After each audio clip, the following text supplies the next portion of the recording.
മരിക്കുന്നതിന് മുൻപെങ്കിലും എൻ്റെ മകനെ ഒന്ന് കാണണം. കോഴിക്കോട് ഫറൂഖിലുള്ള ഒരമ്മയുടെ നെഞ്ചു പൊട്ടിയുള്ള ഈ വാക്കുകൾ നമ്മുടെ ഹൃദയം തകർക്കുന്നുണ്ട്.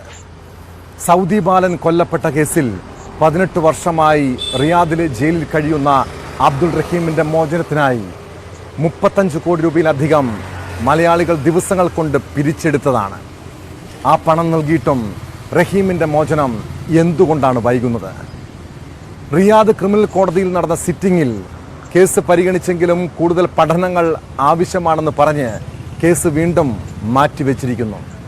ജനുവരി 15-ന് ഇനി കേസ് പരിഗണിക്കുമെന്നാണ് വിവരം.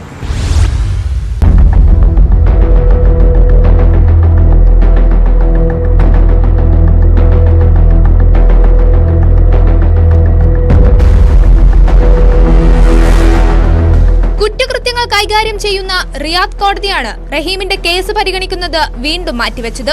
കേസ് ജനുവരി 15-നാകും വീണ്ടും പരിഗണിക്കുക. എന്തുകൊണ്ടാണ് മാറ്റിവെച്ചതെന്നറിയാൻ കഴിഞ്ഞിട്ടില്ലെന്ന് റഹീം നിയമസഹായ സമിതി ഭാരവാഹികൾ വ്യക്തമാക്കി. കോടതിയുടെ സിറ്റിംഗ് ഇന്നത്തേതും കഴിഞ്ഞു. കോടതിയെ അറിയിച്ചിട്ടുള്ളത് കൂടുതൽ പഠനങ്ങൾക്കായി മറ്റൊരു ദിവസത്തേക്ക് മാറ്റിവെക്കുന്നു എന്നാണ് അറിയിച്ചിട്ടുള്ളത്. അതുമാത്രമാണ് നമുക്ക് പറയാൻ കഴിയുക. ഇപ്പോൾ കിട്ടിയ വാർത്ത മാറ്റിവെച്ചിരിക്കുന്നു എന്നുള്ളതാണ്.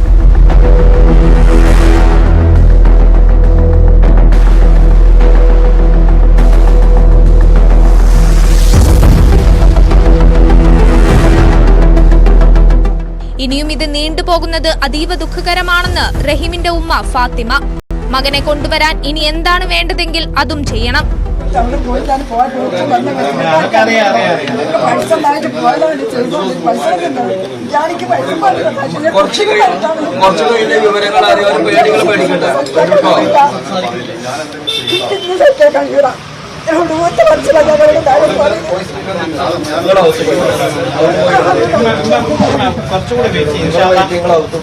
വളരെ വൈകാതെ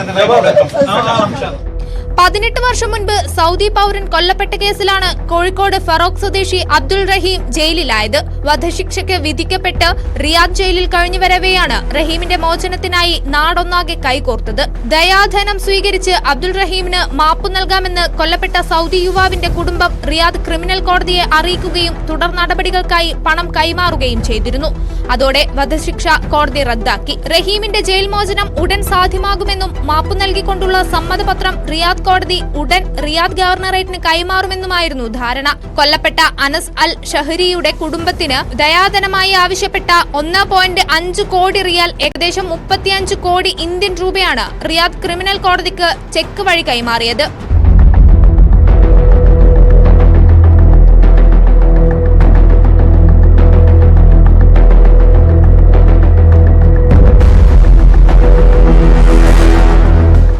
ന്യൂസ് 18 കോഴിക്കോട്.